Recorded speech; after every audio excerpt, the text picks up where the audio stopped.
Bien mucho por las maestras de la escuela dominical, ¿sí? Son hermanas que muchas veces se pierden los cultos para poder atender a los niños y que los niños también reciban palabra y puedan aprender las Sagradas Escrituras desde temprana edad, ¿verdad? Es muy importante orar por ellas y les reconocemos y le damos gracias al Señor por sus vidas.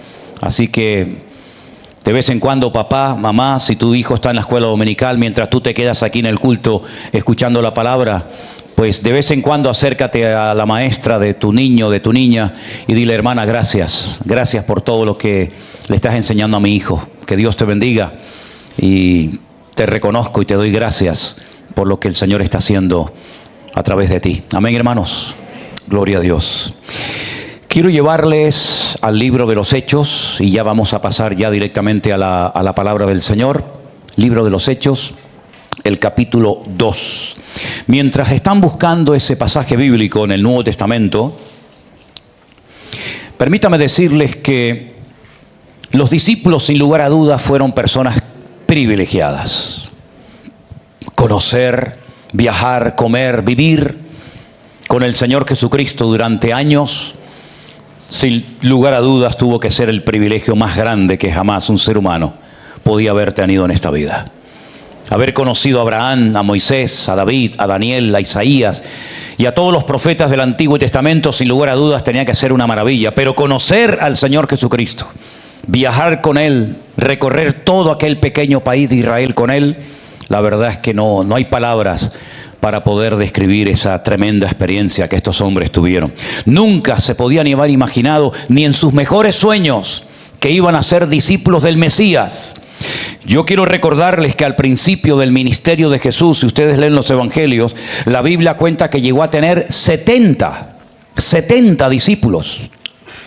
Como Moisés tuvo también a 70 discípulos o ancianos que compartían juntamente con él la carga del pueblo. Pero después ese grupo se redujo a 12. ¿Qué pasó con el resto? No lo sabemos. Pero sabemos que incluso a pesar de que Jesús se quedó con 12 discípulos, no todos tenían el mismo nivel espiritual, ni el mismo interés por crecer, por aprender, por preguntarle cosas. Hay momentos en los que solamente 3 de ellos vieron y experimentaron ciertas y determinadas experiencias. Por ejemplo, cuando Jesús se va una noche a un monte a orar, la tradición dice que subió al monte al monte Nebo, y allí se transfiguró delante de ellos. Bueno, pues esa experiencia, donde también incluso dice que llegó a aparecer Moisés y Elías, solamente la vio Pedro, Jacobo y Juan. Los demás no se enteraron de nada, ¿no? Fue una experiencia que solamente ellos 3 pudieron experimentar. Me llama mucho la atención cuando el Señor Jesucristo, a la salida del templo de Jerusalén, los discípulos se paran y le dicen: Señor, mira, observa qué bonito el templo que tenemos. Y Él les tira un jarro de agua fría encima, diciéndoles: mirad, observad bien todo esto, porque no quedará aquí piedra sobre piedra que no sea destruida.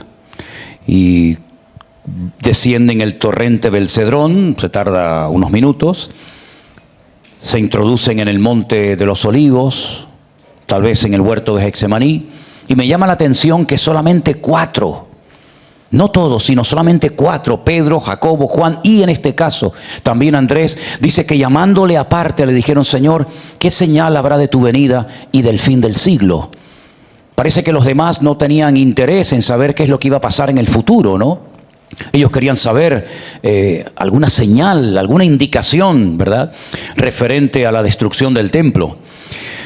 Por otra parte, también a veces veo que solamente uno de los 12 tuvo una experiencia que los demás no tuvieron, como por ejemplo Pedro, que dice la Biblia que caminó por encima de las aguas. Sí, ya sé que se hundió, pero también caminó, ¿verdad?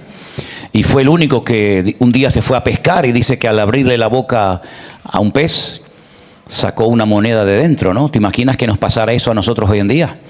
Estaríamos todo el día comiendo pescado, ¿no? Estaríamos todos los días yendo a la pescadería: deme otro kilo, otro kilito más, ¿no? Pero sin lugar a dudas, el que más cerca y el que mejor conoció al Señor Jesucristo de todos fue Juan. Dice la Biblia que lo llaman el discípulo amado. Aquel que tuvo el privilegio de llevarse a su casa a la madre de Jesús. Yo me imagino cantidad de preguntas y conversaciones a altas horas de la noche que Juan habrá mantenido con María, preguntándole cosas de cómo era de niño, de adolescente, de joven. No creo que fuera tan travieso como Adriel, sinceramente. Era un niño que incluso dice la Biblia que llegó a perderse, aunque yo tengo una opinión personal. Yo creo que el niño no se perdió. Yo creo que los que se perdieron fueron los padres. El niño estaba donde tenían que estar también los padres, ¿no?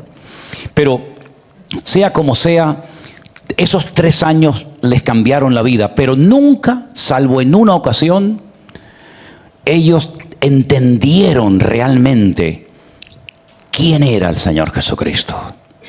Yo quiero contarles una anécdota que tuve, creo que fue el año pasado, cuando un pastor amigo mío en Israel me invitó a predicar a su congregación. Su iglesia está en el sur, en una ciudad que se llama Beersheba, la ciudad de los 7 pozos, donde vivió el patriarca Abraham. Él me invitó a predicar a su iglesia y, bueno, el culto todo era en hebreo. A mí me tradujeron, porque yo no soy capaz de predicar en hebreo, que más quisiera yo, ¿no? Y yo les dije a los hermanos de esa congregación en aquel momento, yo tengo la sensación de que en este país, y puede ser que en esta iglesia, les decía yo a ellos, haya muchas personas que conocen la Biblia. De hecho, hay concursos nacionales, competiciones nacionales de Biblia. El hijo del presidente o el hijo del primer ministro de Israel en varias ocasiones se ha llevado la medalla, ¿no? Como el más listo, el que más sabe de Biblia. Pero les decía, tengo la sensación de que en este país mucha gente conoce mucho de la palabra de Dios, pero poco, o muy poco, casi nada, del Dios de la palabra. Y es que si tú te pones a leer diariamente, un día y otro día, y a leer y comparas por aquí, comparas por allá, y un diccionario y un comentario, cosas de la Biblia, sin lugar a dudas tú vas a aprender muchas cosas de la Biblia, muchas. Y te vas a quedar sorprendido de la cantidad de temas que toca la Biblia. De economía, de familia, de acontecimientos finales, de personajes, de historia, de arqueología, de descubrimientos, etcétera, etcétera. Pero eso no significa de que tú conozcas al autor de la Biblia, que es el Señor, nuestro Dios. Y a mí no me gustaría que eso nos pasara a nosotros como pueblo de Dios. Que conociéramos mucho de la Biblia, pero poco del Señor Jesucristo. Y yo por eso he sentido en mi corazón esta tarde hablar acerca del Señor Jesucristo. ¿Lo conocemos realmente, hermanos? ¿Conocemos realmente quién es Jesús? ¿Cuáles son sus gustos? ¿Qué es lo que le agrada? ¿Qué es lo que Él aborrece? ¿Qué es lo que Él espera de cada uno de nosotros? ¿Por qué se ha revelado a nuestras vidas? ¿Qué es lo que conocemos de Él? Vuelvo a repetir, podemos conocer sus parábolas, sus milagros, su muerte, su resurrección, pero ¿y esa experiencia personal con Él? Porque hubieron personajes en la Biblia, en la historia de la Biblia, que nunca se congregaron en una iglesia, como por ejemplo ustedes en esta tarde. Hubieron personajes en la Biblia que nunca tuvieron ni una letra de la Biblia. Por ejemplo, hablo de Abraham, y no me digan a mí que Abraham no era un hombre de fe, y su hijo Isaac y su nieto Jacob. No me digan a mí que José no era un tremendo hombre de Dios, que incluso decía, no, yo esto no lo puedo hacer porque no quiero desagradar a mi Dios. Y nunca había leído la Biblia, ni una página, ni una letra, ni un versículo, ni un proverbio, ni un salmo, nada. ¿Y de dónde sacaban ellos ese conocimiento para decir esto le agrada a Dios, esto no le agrada a Dios, esto está bien, esto está mal? Cuando el Señor le dice a Noé, tienes que preparar un arca y seleccionar una serie de animales porque viene una catástrofe, un cataclismo mundial y van a morir las especies vegetales, las especies animales, la raza humana, y tienes que escoger animales limpios y animales impuros y meterlos en el arca y prepararte. ¿Cómo sabía él cuáles eran los animales limpios y los animales impuros? ¿Cómo sabía, por ejemplo, José, que no podía mantener relaciones sexuales con la esposa de su amo, si nunca lo había leído? Los 10 mandamientos no habían sido escritos nunca. Era por la comunión, por la relación tan grande que ellos tenían con su Dios. Ellos conocían más a Dios que a la palabra de Dios. Y lo conocían de tal manera que a veces Dios les decía cosas a través de sueños, de visiones, o incluso en alguna ocasión a través de voz audible. Oye, y al momento no decían como algunos, ¿no? Oye, ¿será esto de Dios? ¿Será producto de mi imaginación? ¿Me estará engañando el diablo? Oye, sal de tu tierra, de tu parentela. Y es que no lo cuestionó. ¿Y por qué? ¿Y a dónde voy? ¿Y por qué tengo que salir yo? ¿Y por qué no me puedo llevar a mi padre, a mi madre o a un par de amiguetes, de colegas? Oye, salió sin saber a dónde iba, pero obedeció por fe. Luego oyó y entendió la voz de Dios. Vemos, por ejemplo, que cuando el Señor le dice, cámbiate el nombre porque el nombre que te pusieron tus padres no hace referencia, no es bueno para lo que yo quiero hacer a través de tu vida, porque vas a ser padre de multitudes. Y era un anciano, una mujer que incluso dice que era estéril. Y por eso hasta su mujer dice que se rió, pero él se cambió el nombre y esperaba ser padre y lo fue. Y cuando es uno de sus hijos, Isaac, es grande y el Señor le dice, ahora vete a lo alto del monte Moria y sacrifícamelo sobre un altar. No cuestiona a Dios diciendo, pero es que no te entiendo, Señor, perdóname. El otro día me pones el caramelo en la boca, me dices que voy a ser padre, tengo al niño, se me cae la baba con él, estoy contentísimo tener un hijo en mi ancianidad y ahora me lo pides en sacrificio cuando eso es algo pagano. Eso es algo que hacen las naciones pervertidas, matando gente. Pero no cuestiona a Dios. El viejo se viene caminando 3 días a pie desde Beersheba hasta Jerusalén y lo amarra y está dispuesto a sacrificarlo. Pero si no había leído la Biblia, no tenía pastor, no tenía un consejero, no tenía un hermano mayor en la fe. Pero oye, no tenían Biblia, pero ya me gustaría a mí tener la fe y la obediencia y la santidad que tenían ellos y yo con toda la Biblia del mundo, ¿verdad? Así que conocemos realmente a Jesús. Si nos confiscaran las Biblias y nunca más podríamos llegar a leerlas, podríamos depender de nuestra comunión y de nuestra relación con Dios, independientemente de que leyéramos o no la Biblia cada día. Solamente al final, en el día de la despedida, el otro día prediqué de eso. El día de la despedida dice, ellos después de haberle adorado volvieron a Jerusalén con gran gozo. Por fin entendieron que aquel hombre que tenían con túnica, vestido como ellos y en sandalia como cualquiera de ellos, no era un hombre normal y corriente. Era pues todo lo que la Biblia dice que era. El verbo hecho carne, Emanuel, el alfa, el omega, el admirable, el consejero, el príncipe de paz, el creador, etcétera, etcétera. Y dice que le adoran y vuelven a Jerusalén a esperar la promesa del Padre, que por cierto tampoco sabían en qué consistían. 3 años para darse cuenta a quién tienen delante. 3 años. ¿Y cuántos años llevamos nosotros escuchando sermones, estudios bíblicos? ¿Cuántos congresos, cuántos campamentos, cuántos retiros tú has ido a lo largo de tu vida? Ya era para tener claro quién es Jesús, qué espera de mi vida, si lo que hago le agrada o lo aborrece. Bueno, pues el día de Pentecostés, cuando Pedro, lleno del Espíritu Santo, se pone en pie para dar una explicación de lo que allí está sucediendo, dice palabras tan interesantes como estas que les voy a leer en esta noche. Estoy en Hechos capítulo 2, a partir del versículo 22 en adelante. Primer mensaje de Pedro después del día de Pentecostés. Presten atención, por favor. Dice así: varones israelitas, oíd mis palabras. Jesús Nazareno, varón aprobado por Dios entre vosotros con las maravillas, prodigios y señales que Dios hizo entre vosotros por medio de él, como vosotros mismos sabéis, a este entregado por el determinado consejo, anticipado conocimiento de Dios, prendisteis y matasteis por manos de inicuos, crucificándole, al cual Dios levantó sueltos los dolores de la muerte, por cuanto era imposible que fuese retenido por ella.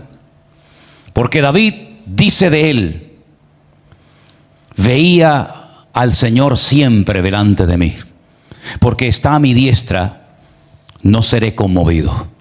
Por lo cual mi corazón se alegró y se gozó mi lengua, y aún mi carne descansará en esperanza. Porque no dejarás mi alma en el Hades, ni permitirás que tu santo vea corrupción. Me hiciste conocer los caminos de la vida, me llenarás de gozo con tu presencia. Varones hermanos, se os puede decir libremente del patriarca David que murió y fue sepultado y su sepulcro está con nosotros hasta el día de hoy. Pero siendo profeta, sabiendo que con juramento Dios le había jurado que de su descendencia en cuanto a la carne levantaría al Cristo para que se sentase en su trono, viéndolo antes habló de la resurrección de Cristo, que su alma no fue dejada en el Hades, ni su carne vio corrupción. A este Jesús resucitó Dios, de lo cual todos nosotros somos testigos. Así que exaltado por la diestra de Dios y habiéndolo recibido el Padre, y habiéndolo recibido del Padre y la promesa del Espíritu Santo, ha derramado esto que vosotros veis y oís. Es interesante notar cómo describe Pedro en ese primer mensaje quién era realmente Jesucristo. Dios ya lo había probado, no solamente respaldándolo con todo lo que hacía, señales, milagros y prodigios extraordinarios, sino sobre todo resucitándole de entre los muertos. Porque él menciona a David. Mira, cuando uno va a Jerusalén, yo no digo que sea exactamente ese el lugar, pero es curioso porque visitamos una casa que está en lo alto, en un piso alto, y nos dicen, este es el famoso cenáculo, el aposento alto, donde Jesús partió el pan y el vino con sus discípulos en la última cena, y donde se cree que recibieron la llenura del Espíritu Santo en el día de Pentecostés. Y cuando baja las escaleras, debajo de ese piso está la tumba del rey David. Y Pedro dice en su primer mensaje después del día de Pentecostés, David, que era un hombre que tenía don profético, dijo que de su descendencia se levantaría el Mesías, el Cristo, y que no vería corrupción porque su alma no quedaría permanentemente en el Hades. Y Pedro dice, él no estaba hablando de sí mismo porque David murió y su tumba está entre nosotros. Pero la tumba de quien yo les estoy hablando, el descendiente de David, está vivo porque ha resucitado de entre los muertos. Y él está explicándole a aquella multitud que no sabe lo que allí está sucediendo, cuál es el motivo de todo eso. Esta es la promesa del Padre, cuando Él nos dijo, no os dejaré huérfanos. Rogaré al Padre para que os envíe al Consolador y esté con vosotros para siempre. Él tomará de lo mío y os lo hará saber. Él os guiará a toda la verdad y Él me glorificará a mí y os anunciará las cosas que han de suceder en el futuro. Entonces, él no está hablando de un profeta que está muerto. Jerusalén está llena de tumbas. Usted puede ir a la tumba de Zacarías, puede ir a la tumba de David, puede ir a la tumba de Samuel, puede ir a la tumba de un montón de grandes personajes de la Biblia. En la ciudad de Hebrón están los famosos patriarcas, Abraham, Isaac, Jacob, Sara, Rebeca. Está llena de tumbas Israel por todas partes. Pero él no está hablando de alguien que había muerto y que al fin y al cabo, pues como cualquier ser humano, se descompone en el sepulcro, sino está hablando de alguien que ha resucitado porque ha agradado al Padre. Y se refiere nada más y nada menos que al Señor Jesucristo. Porque él sabe perfectamente que al hombre que estuvo siguiendo durante 3 años no era un hombre normal y corriente. Ya él fue diferente desde su nacimiento, hermanos. Su nacimiento fue completamente distinto al nacimiento de cualquier personaje bíblico. Porque entre sus padres que estaban comprometidos, José y María, no hubo contacto, sino fue una intervención sobrenatural de Dios. Claro, explicar eso en aquella época, una sociedad conservadora, nada promiscua como la nuestra, pues era prácticamente algo imposible de entender, ¿verdad? Pero ya de pequeñito marcó una diferencia. Ya sus padres tuvieron que huir al extranjero durante años para protegerlo. Ya desde pequeño lo querían matar. Desde pequeñito lo querían matar. Ya el rey Herodes había dado un edicto para matar a todos los niños menores de 2 años. Esto no se había hecho en la época de David, de Abraham, de cualquier otro personaje bíblico, ¿verdad? Se vuelve a repetir la historia de Egipto. Y en este caso no querían matar a un hombre normal y corriente, sino al descendiente de la tribu de Judá, al Rey de Reyes y al Señor de los Señores, ¿verdad? Y vemos que cuando él entra en la escena pública, lo que él enseña no lo había enseñado nadie. Él, por ejemplo, utiliza un concepto que ni Isaías ni nadie del Antiguo Testamento jamás había hecho la más mínima mención, y dice cosas como: arrepentíos porque el reino, el gobierno de Dios se ha acercado a vosotros. Nadie había hablado en estos términos. El sistema de enseñanza de Jesús era completamente diferente a todos los demás. Dice que él enseñaba por ejemplos, poniendo ejemplos, parábolas, historias conocidas de ovejas, de semillas, de un hijo que se pierde, de un árbol que se hace grande y anidan las aves del cielo. Sí, un sistema de enseñanza revolucionario, pero no lo empleó para convencer a los religiosos, sino para consolar los corazones entristecidos y doloridos de la gente humilde, sencilla y pobre del pueblo de Israel, a los cuales nadie les prestaba el más mínimo caso, ¿no? Y vemos que cuando él era pequeñito, aún estaba en los brazos de su madre, por decirlo de alguna manera, vinieron grandes personalidades del oriente, de lejanas tierras, y dice que venían a adorarlo. ¿Cómo van a adorar a un niño que ni habla, ni siente, ni dice nada? Pero es que ya lo consideraban que él era un rey. Y me llama mucho la atención que el día que lo crucificaron, el gobernador de Judea, Poncio Pilato, dijo: pongan encima de la cruz un cartel que diga: este es el rey de los judíos. Él no lo pidió, pero ya lo declararon el rey de los judíos. Un rey sin corona, un profeta sin palacio, un pastor sin rebaño, un maestro sin escuela, pero condenado injustamente. Y lo vemos que se reía. Era capaz de estar con los niños y al mismo tiempo volver loco a un personaje famoso como por ejemplo Nicodemo. Una persona que era capaz de estar con una sola persona horas y horas aclarándole las ideas y sanando su corazón enfermo y dolorido. Y era capaz de atender a enormes multitudes. Se cansaba, dormía, se enfadaba cuando vio que el amor lo habían pervertido en negocio en el templo de Jerusalén. Y era tan normal y al mismo tiempo tan sobrenatural que la gente no daba crédito de que él realmente fuera el verdadero Mesías, que los profetas habían hablado de él en el Antiguo Testamento. Un Mesías que pide un vaso de agua cuando él dijo: venid a mí los sedientos, que los que creen en mí de su interior correrán ríos de agua viva, ¿verdad? Un Mesías que tuvo que pedir una criatura creada por él como un pollino de asno para cumplir una profecía de Zacarías, para poder entrar triunfalmente en Jerusalén. Un Mesías que se queda dormido de cansancio en la popa de un pequeño barco, pero que al mismo tiempo se levanta y reprende a las tempestades y se produce una calma total. Y sus discípulos se quedan asombrados diciendo: ¿quién es este que aún que los vientos le obedecen? Un Mesías que pasó hambre en el desierto, pero que cuando intervenía con su poder y autoridad era capaz de multiplicar y multiplicar y multiplicar miles de panes y de peces para dar de comer a enormes multitudes. Y cuando uno se queda mirando y estudiando la figura de Jesús, uno dice: es que no ha habido otro en la historia como él. Aparte de ser uno creyente y adorador de él y seguidor de él, es que no ha habido otro personaje, ni político, ni en la historia, ni en ningún otro orden de la vida, que se pueda comparar con ese personaje.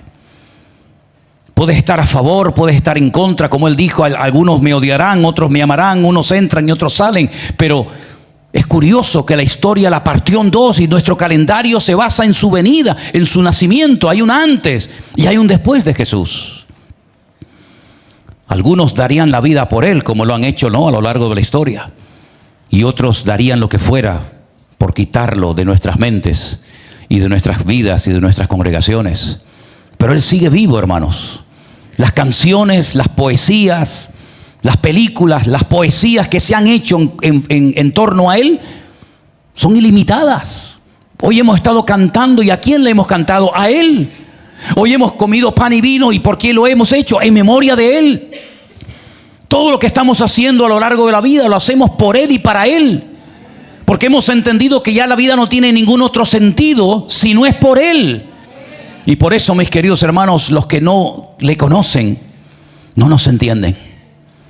Él lo dijo: los que son de las tinieblas aman las tinieblas y aborrecen a la luz. Y así como me han perseguido a mí, también os perseguirán a vosotros, ¿verdad? Y no busques comprensión en el que no conoce a Cristo, porque nuestra fe es una fe que para ellos es locura y no tiene ninguna explicación. Y es que en cierto sentido tienen razón. No tiene sentido que nosotros a estas alturas de la vida estemos enamorados de una persona que nunca hemos visto. Nunca le hemos dado la mano. Nunca nos hemos sentado a tomar un café con él. Pero sabemos que él está dentro de nosotros porque sentimos su presencia y ha transformado nuestras vidas. Y algo tiene que tener que en cualquier país del mundo, cuando una persona tiene el problema que sea, cuando oras por él en tu propio idioma, aunque esa persona no te entienda, pero invocas el nombre de Jesús, hay un poder que se manifiesta en ese demonio, en esa enfermedad, en esa depresión, en esa angustia, que desaparece instantáneamente. Porque la Biblia dice que en el nombre de Jesús hay poder, y todos en el cielo y en la tierra y aún hasta debajo de la tierra se tienen que doblegar ante el nombre que el Padre le dio a él. Pero es que antes de que ese nombre tuviera tanta fuerza y tanto poder y tanta autoridad, tuvo que descender y tuvo que humillarse y tomar forma humana, y estando en la condición de hombre se humilló hasta la muerte y muerte de cruz. Y entonces es cuando viene la exaltación. Y uno dice, es el más grande, el más sublime, el más poderoso, el creador del universo, que uno cuando lee Génesis 1:1 o cuando lee Juan 1:1, uno dice, pero ¿quién fue el creador? ¿Dios o Jesús? Porque en Génesis 1:1 dice, en el principio Dios creó los cielos y la tierra. Y en Juan 1:1 dice, y en el principio era la palabra y la palabra era Dios. Y todo fue creado por él y para él. Entonces, ¿qué quedamos? Es que él es Dios, hermanos. ¿Cuántos dicen amén? Los títulos que recibe el Señor en la Biblia no los recibe nadie. Vengan por ejemplo conmigo al libro de Isaías.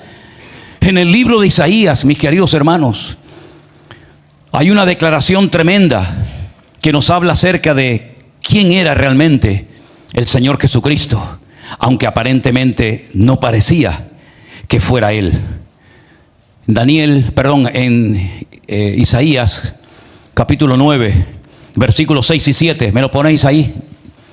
Porque un niño nos es nacido, un hijo nos es dado, el principado sobre su hombro. Escucha, no sé si la coma está bien puesta, no sé si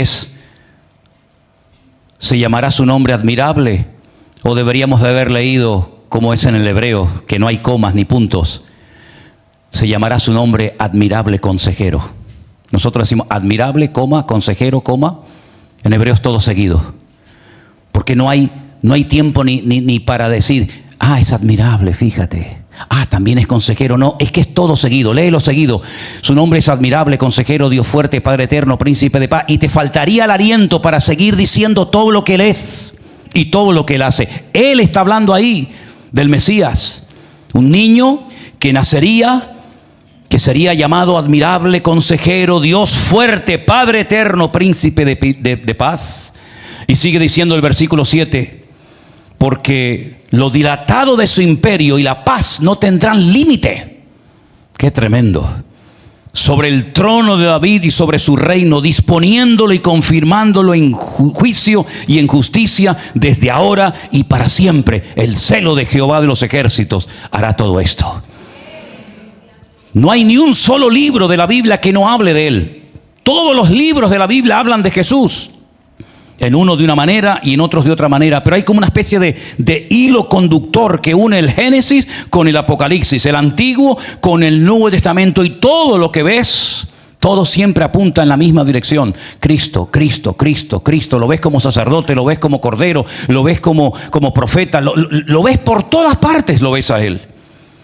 Y si estudiáramos con detenimiento el famoso tabernáculo o templo, verías que todo el mobiliario apunta siempre en su persona. Había un candelabro con 7 brazos, Él dijo, yo soy la luz del mundo. Había una mesa con panes, yo soy el pan verdadero. Y así podremos ir por cada uno de los muebles y ver que Jesús está representado absolutamente en todo. Incluso la Biblia dice que Él fue sacerdote, y uno dice, pero no podía ser porque Él no era de la tribu de Leví, sino de la tribu de Judá. Pero Él dice, sí, pero Él era sacerdote antes de que existiera el sacerdocio levítico. Él fue sacerdote de la tribu o de la casta o de la línea de Melquisedec. Y ese Melquisedec, ¿quién era? Era Él mismo, sin padre ni madre ni genealogía, sin principio, sin fin, Melchizedek, el rey de Salem. Salem es uno de los 70 nombres que recibe Jerusalén. Es decir, lo ves por todas partes. Lo ves hablando con Abraham, lo ves salvando del fuego a los 3 jóvenes en Babilonia, y lo ves absolutamente por todas partes. Y por eso él llegó a decirle a los judíos: si ustedes realmente fueran hijos de Abraham, ustedes tendrían que creer en mí, porque Abraham vio mis días y se gozó. ¿Cuántos dicen amén? Si habéis prestado atención a la lectura de esta noche, por cierto, impresionante, Colosenses capítulo 1, dice: Él es la imagen del Dios invisible. En Él habita corporalmente toda la plenitud de la deidad. Así como el ser humano es un reflejo o imagen del Dios creador, Jesús es la imagen del Dios invisible. Es interesante notar cuando uno de sus discípulos le dice: muéstranos al Padre y nos basta. Y él dice: tanto tiempo hace que estoy con vosotros, Felipe. Todavía no te has dado cuenta, todavía no has llegado a un nivel de conocimiento que el que me ha visto a mí ha visto al Padre. ¿Cómo pues me pides que te muestre al Padre cuando yo y el Padre somos uno? ¿Te das cuenta? Hay otra descripción maravillosa que nos da uno de los salmos del Antiguo Testamento, un salmo precioso. Quiero que leamos estos versículos también muy bonitos del Salmo 45, donde dice, por ejemplo, hablando del Señor, versículo 2: tú eres el más hermoso de los hijos de los hombres. La gracia se derramó en tus labios, por tanto Dios te ha bendecido para siempre. En el mismo Salmo, en el versículo 7, has amado la justicia y aborrecido la maldad, por tanto te ungió Dios, el Dios tuyo, con óleo de alegría más que a tus compañeros.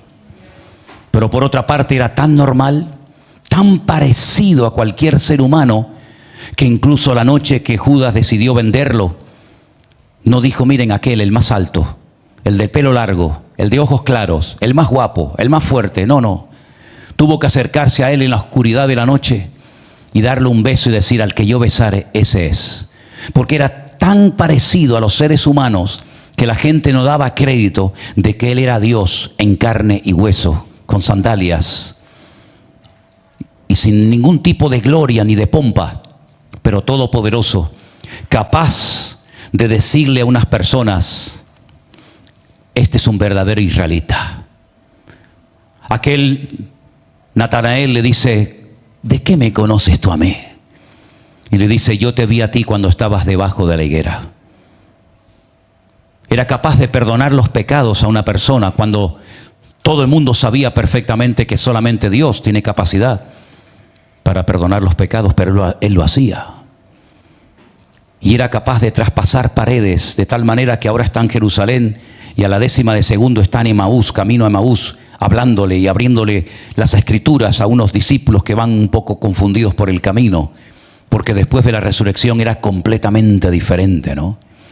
Y yo quiero que tú te enamores de Él, no solamente de lo que hizo, de su palabra, de sus milagros, que está bien, sino que lo conozcas a Él, que camines cada día con Él, que hables con Él. Que lo único que te hace falta en algunas ocasiones cuando estás en plena comunión con Él es hacer así y tocarlo, pero sé que está a mi lado y sé que me acompaña todos los días hasta el fin del mundo, dice la palabra del Señor. Hay otra porción también en el libro de Colosenses, en el capítulo 2. Vamos a leerla si queréis. En Colosenses capítulo 2, versículo 13. Mira qué palabras tan bonitas. Vosotros, estando muertos en pecados y en la incircuncisión de vuestra carne, os dio vida juntamente con Él, perdonándoos todos los pecados. ¡Qué maravilla! ¡Qué maravilla! Anulando el acta de los decretos que había contra nosotros, que nos era contraria, quitándola de en medio y clavándola en la cruz.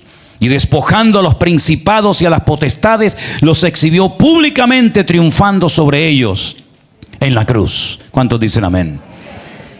El diablo le tiene que pedir permiso hasta para moverse de aquí a la esquina, hermanos. Los demonios tiemblan ante su poder y su nombre. No hay ningún otro poder más grande que el poder del Señor Jesucristo. Por eso Él nos enseñó algo muy profundo y muy poderoso. Rogad a mi Padre para que mi Padre sea glorificado, pero cuando pidáis algo, pedidlo en mi nombre. Y el nombre de Jesús es un nombre todopoderoso para bendecir a tus hijos cuando van a la escuela, para bendecir el viaje que tienes que hacer en avión, en coche, en barco, en lo que sea, para encomendarte al Señor y pedirle sabiduría, pedirle gracia, pedirle por tus padres, pedirle por tu familia, pedirle por tus amigos. Y todo lo que hacemos en la vida tiene que girar en torno a su persona, porque es a su persona a quien queremos honrar y servir. Porque dice la Biblia, al Señor tu Dios adorarás, y a Él solo servirás. Quiero leerles unos versículos que son muy impactantes. No se los di a los hermanos de arriba, discúlpeme. Quiero que vengan conmigo al libro de Ezequiel. Hoy les estoy llevando por diferentes partes de la Biblia para que vean que toda la Biblia habla acerca de Él. En el libro de Ezequiel, queridos hermanos, hay un versículo muy, muy interesante que recientemente leíamos en el capítulo 44. Y después les voy a hacer una pregunta. Estén atentos, por favor. Ezequiel capítulo 44, versículos 1 y 2. Y dicen así. Antes de que lo lean, permítame decirles que este personaje que escribe esto no está en Jerusalén cuando escribe esto. Está en Babilonia. Hoy en día sería Irak. Él ha sido deportado. Él está allí privado de libertad. Israel, o mejor dicho, Jerusalén ha caído. Nabucodonosor los ha conquistado y miles han muerto en el camino, pero este hombre Ezequiel, profeta de Dios, varón de Dios, se encuentra en Babilonia y el Señor le habla y le dice lo siguiente. Me hizo volver, evidentemente en una visión, ¿verdad? Me hizo volver hacia la puerta exterior, la del santuario, la cual mira hacia el oriente, es decir, hacia el este, y dice que estaba cerrada. Y lo curioso es que esa puerta ya no existía. Las murallas ya no existían porque Jerusalén había sido totalmente destruida. Murallas, puertas, templos, ciudad, todo había sido destruido. Nabucodonosor había estado durante mucho tiempo sitiando la ciudad y cuando por fin se abrió una brecha en el muro, entró, la conquistó, la quemó, la destruyó y llevó todos los tesoros del templo, salvo el arca de la alianza, a Babilonia. Todo está destruido, pero ahora él en una visión ve que hay una puerta en una de las murallas de Jerusalén, la puerta que mira hacia el oriente, hacia el este, y dice, y estaba cerrada. Y me dijo Jehová, me dijo el Señor, Dios Todopoderoso. Jehová es el nombre que se traduce al Nuevo y al Antiguo Testamento, ¿verdad? Que es el nombre propio de Dios. Esta puerta estará cerrada, no se abrirá, ni entrará por ella hombre. Porque Jehová, Dios de Israel, entró por ella, estará por tanto cerrada. Si Jehová le está hablando a Ezequiel y le dice, mira, esta puerta va a estar cerrada porque yo... ¿Quién le está hablando a Ezequiel? Jehová, ¿no? Jehová es Yod Hei Bat Hei, es el nombre propio de Dios. Dios le está hablando a Ezequiel y le dice, esta puerta va a estar cerrada porque yo, oh Jehová, el Dios de Israel, entré por esa puerta y por lo tanto no va a entrar nadie más, sino que estará cerrada. Y es curioso notar, y lo pusimos el otro día para que ustedes lo pudieran comprobar, que cuando tú vas, por ejemplo, en la actualidad a Israel, concretamente a la ciudad de Jerusalén, la antigua ciudad de Jerusalén está todavía rodeada por un muro. Hay una ciudad moderna afuera y una ciudad antigua dentro, dividida en cuatro. Son los cuatro barrios, ¿no? El árabe cristiano, los musulmanes, los judíos y también están los armenios. Y hay un montón de puertas alrededor de la ciudad, la puerta de Damasco, la puerta de Jaffa, la puerta de Herodes, la puerta nueva. Pero hay una que está cerrada. Y cuando estás en lo alto del Monte de los Olivos, tú miras enfrente y ves que la puerta está cerrada. En su momento estuvo abierta, pero ya está cerrada. La mandó a cerrar un musulmán. Y esa fue la puerta que Ezequiel ve cerrada. Y el Señor le da la explicación de por qué la puerta está cerrada. Dice, porque el Jehová, el Dios de Israel, entró por ella. Jehová entró por ella. ¿Cuándo entró por ella? Bueno, si ustedes leen Zacarías capítulo 14, había una profecía que decía que el Señor Jesucristo, el Mesías, cuando viniera, iba a entrar montado en un pollino de asno y entraría por esa puerta. Y cuando ustedes van al Nuevo Testamento se encuentran que efectivamente la profecía se cumplió el día que Jesús entró triunfalmente a la ciudad de Jerusalén montado en un pollino de asno. Y la Biblia dice que el Dios de Israel entró por esa puerta y por lo tanto estaría cerrada. Pero entonces, ¿quién entró? ¿El Señor Jesucristo? ¿O Jehová, el Dios de Israel? ¿Quién quedamos? ¿No será la misma persona? Pues ahí lo tienen. Nuestro Señor Jesucristo no era un profeta más.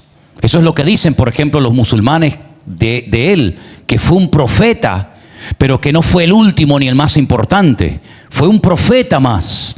Y los mormones creen en Jesús. Y los testigos de Jehová supuestamente creen en Él. Y todo el mundo aparentemente tiene una opinión diferente a lo que Él era o dijo. Sin embargo, nosotros tenemos a estas alturas de la vida tener claro quién es el Señor Jesucristo y qué pide, qué demanda de mi vida. Porque si yo lo considero un profeta, bueno, también Ezequiel fue un profeta, y David fue un profeta, y Daniel fue otro, y Jeremías fue otro, y Daniel fue otro, y es uno más de la lista.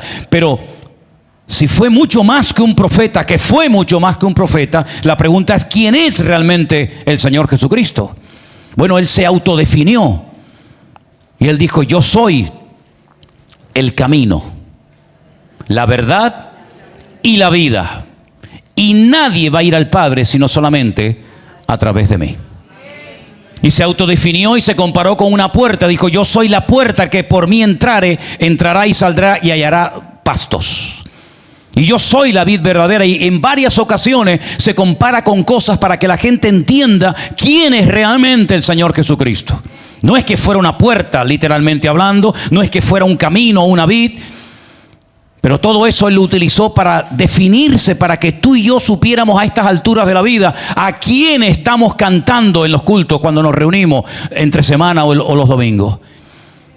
¿A quién estamos honrando? ¿A quién le estamos pidiendo cuando oramos por los alimentos, cuando oramos por un enfermo, cuando emprendemos un viaje? ¿A quién nos estamos dirigiendo? ¿A un profeta? ¿A un hombre muy carismático que hizo señales, milagros y prodigios? Oye, Elías también hizo milagros espectaculares, y Eliseo hizo el doble de milagros que los que hizo Elías.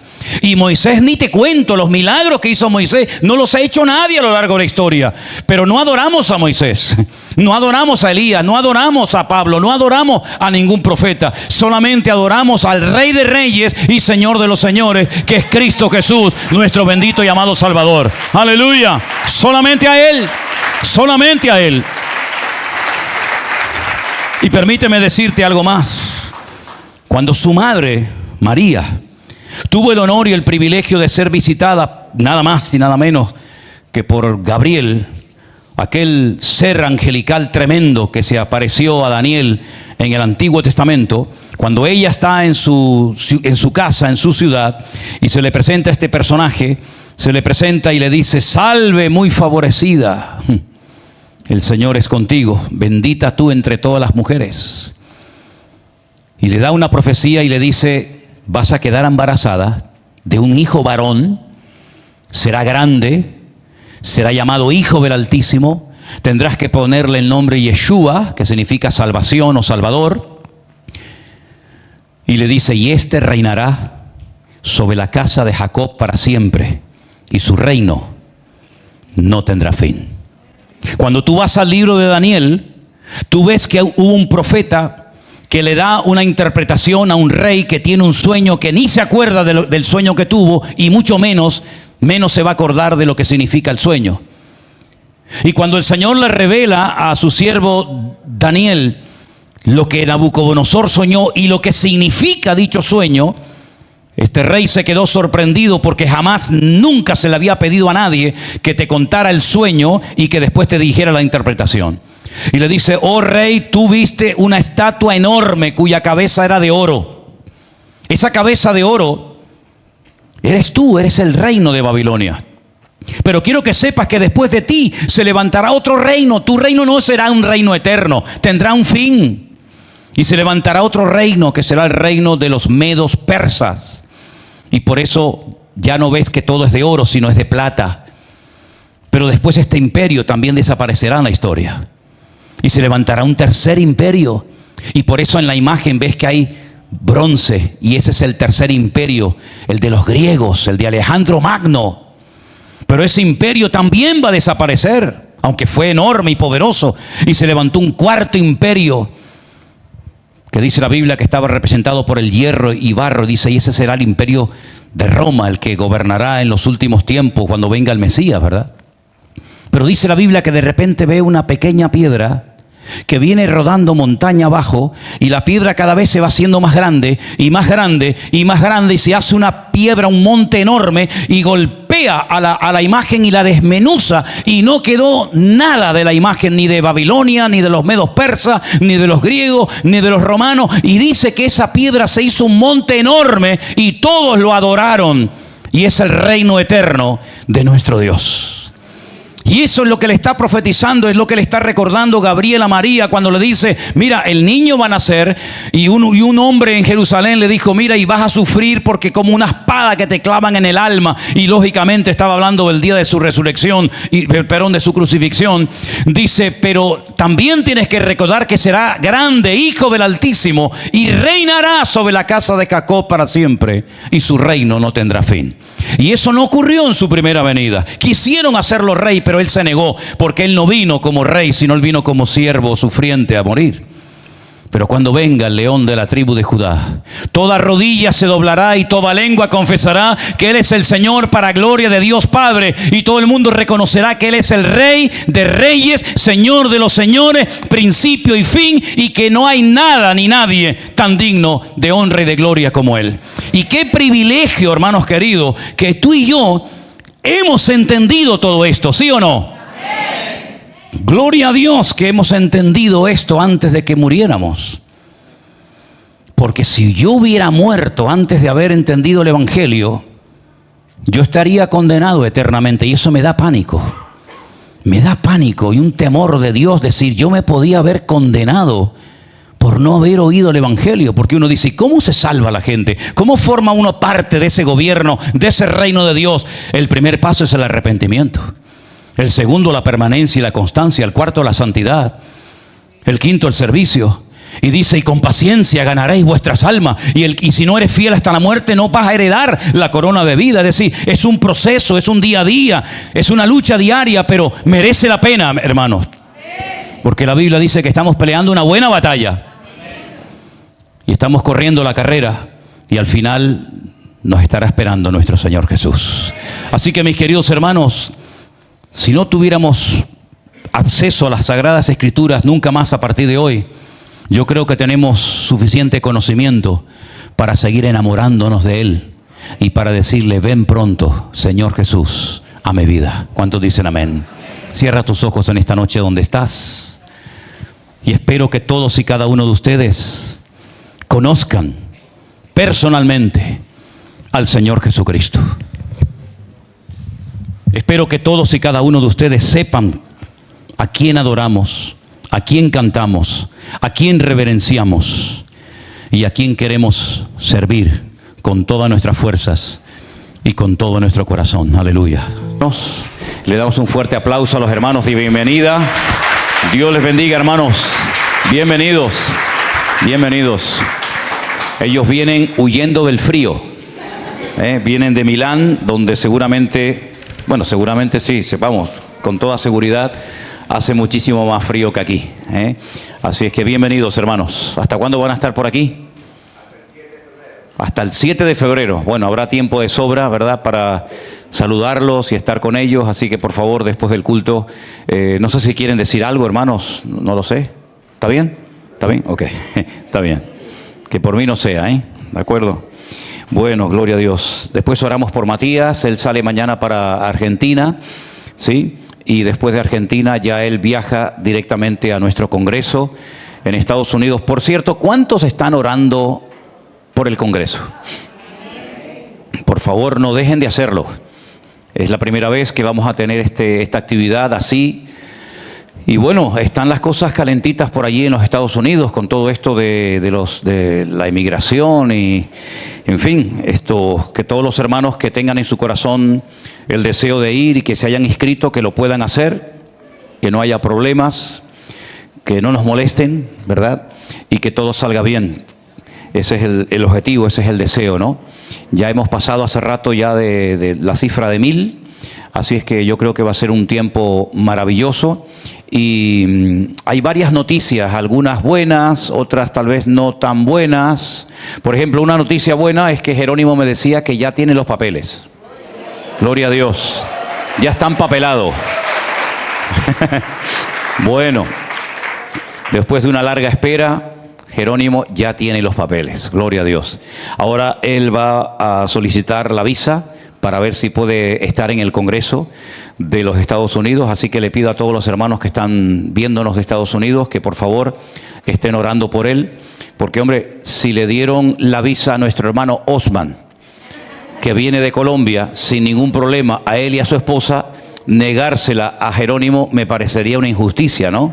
Así que bueno, vamos a confiar de que haya misericordia y clemencia, ¿no? ¿De acuerdo? Y la noticia un poquito triste es que, bueno, tienes varias lecturas, ¿no? Vieron cómo está la península, ¿no? Unas lluvias tremendas, nieve por todas partes.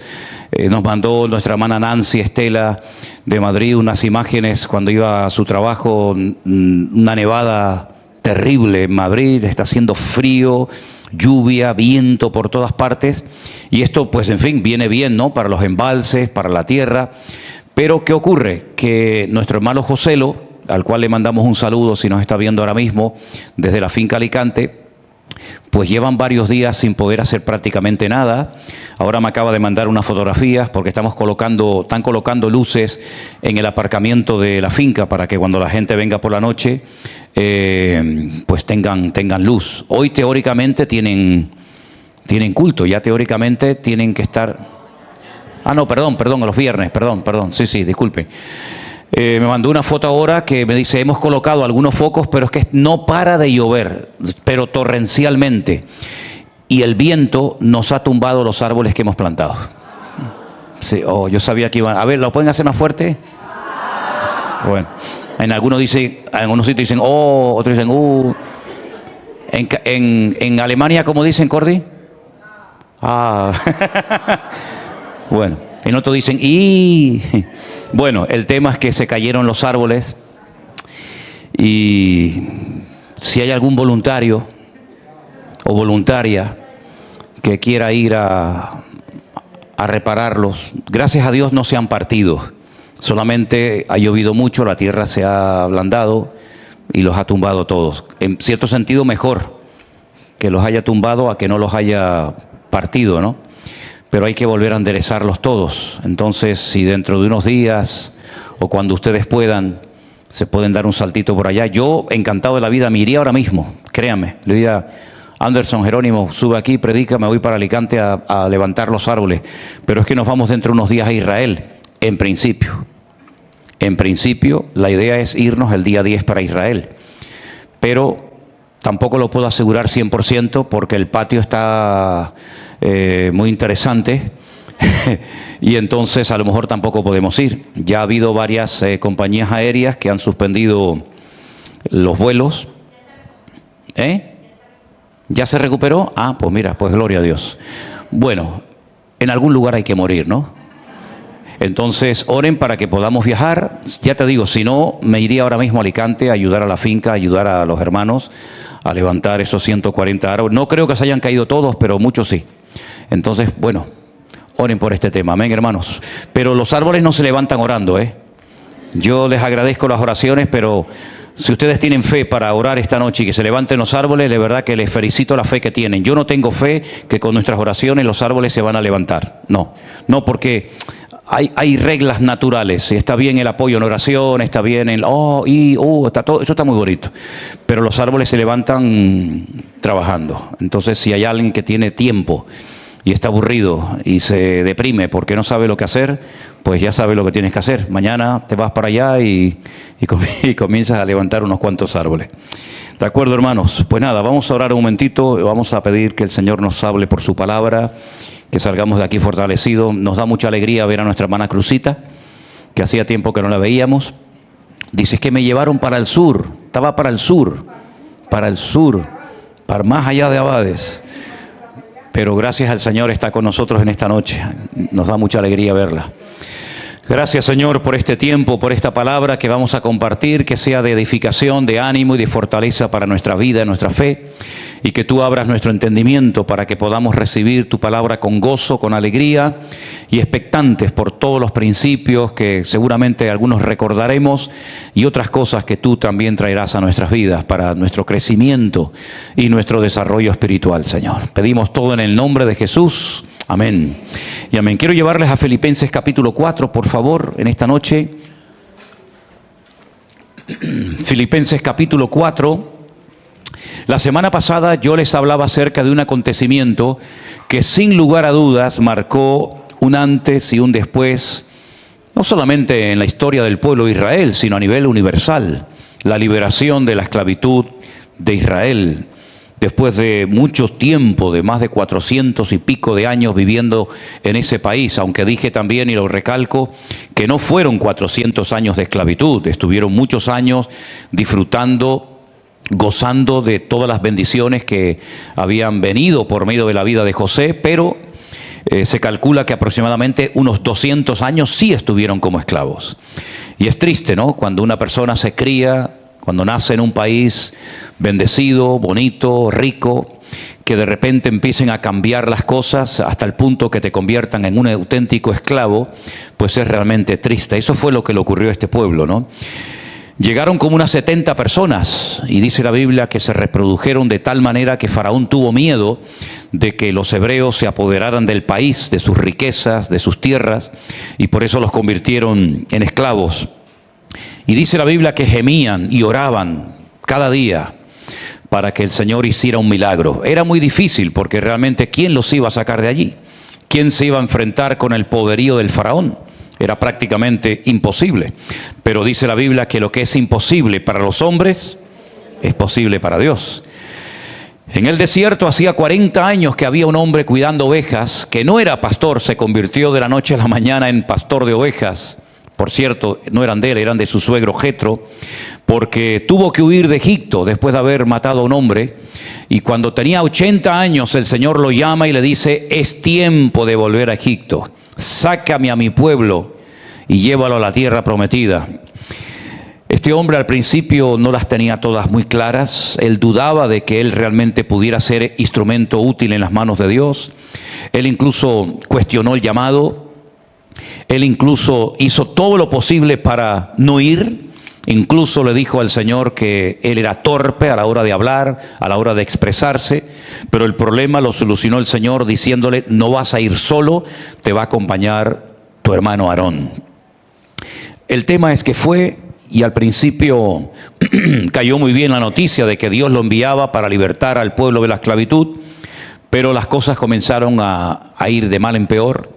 El faraón se negaba rotundamente a darle libertad a este pueblo y comenzó a exigirles cada vez más trabajo, más horas de trabajo. De esa manera no se iban a rebelar contra él, no tenían tiempo para pensar.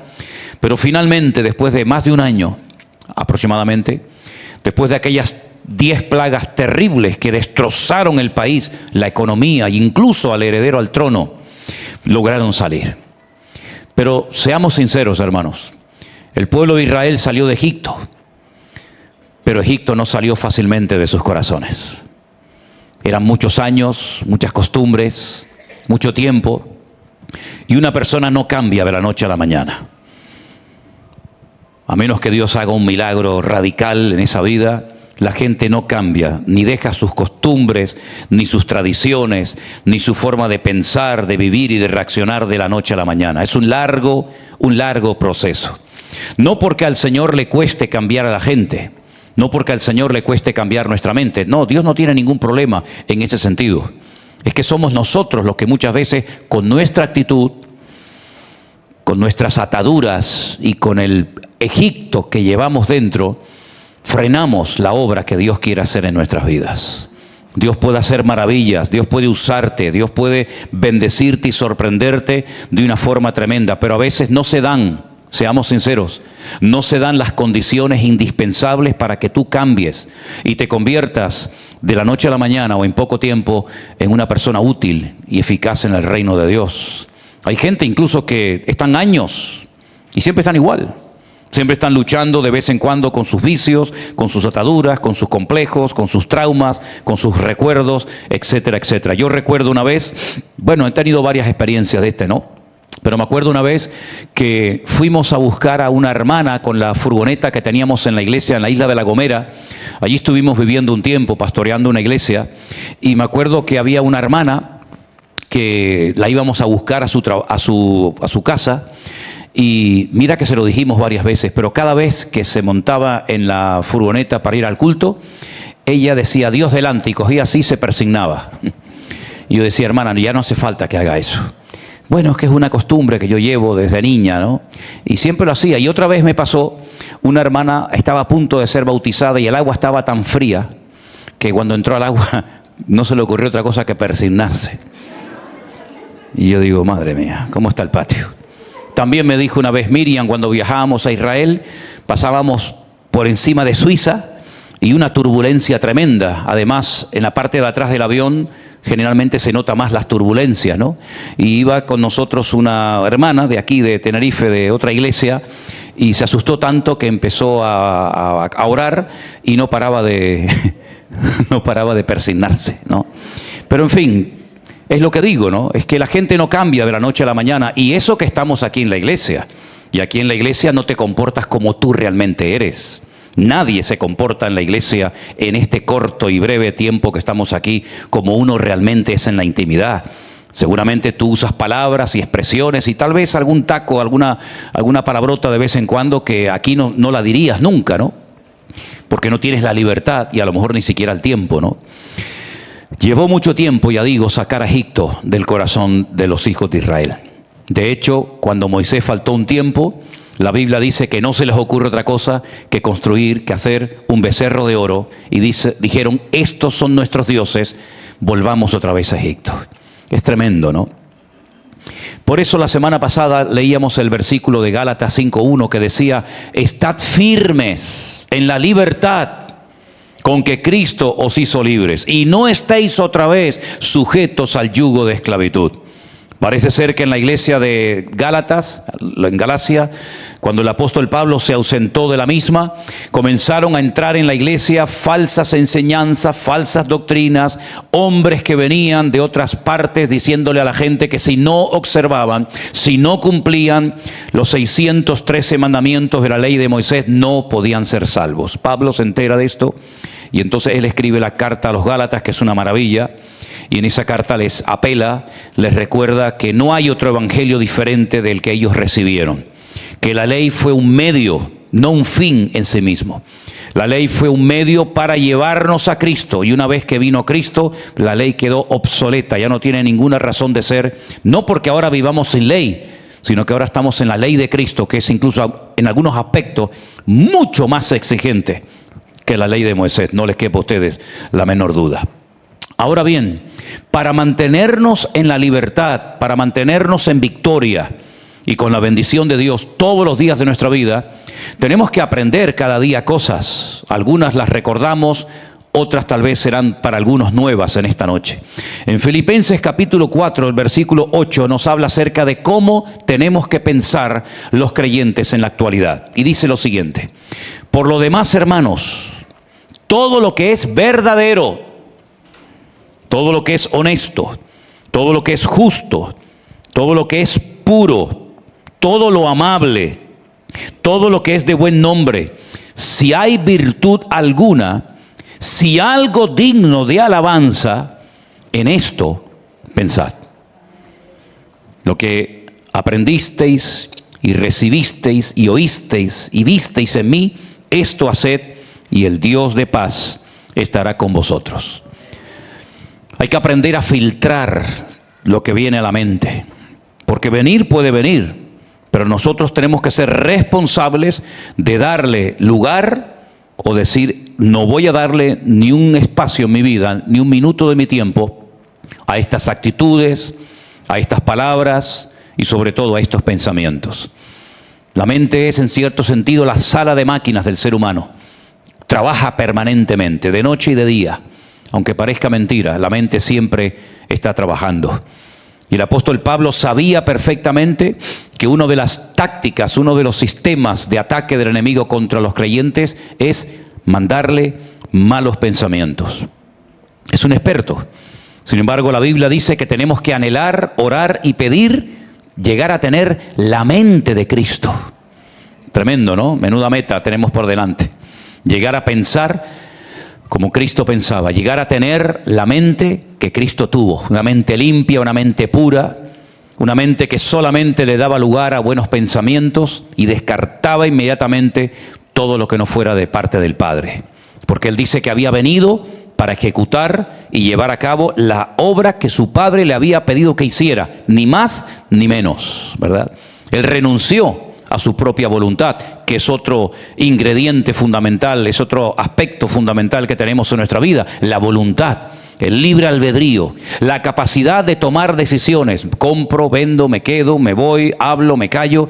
Ese libre albedrío el hombre lo tiene desde el día que fue creado, incluso el inconverso también, por supuesto, y no se anula, no se pierde la voluntad o el libre albedrío con la conversión, en absoluto. Usted sigue siendo libre.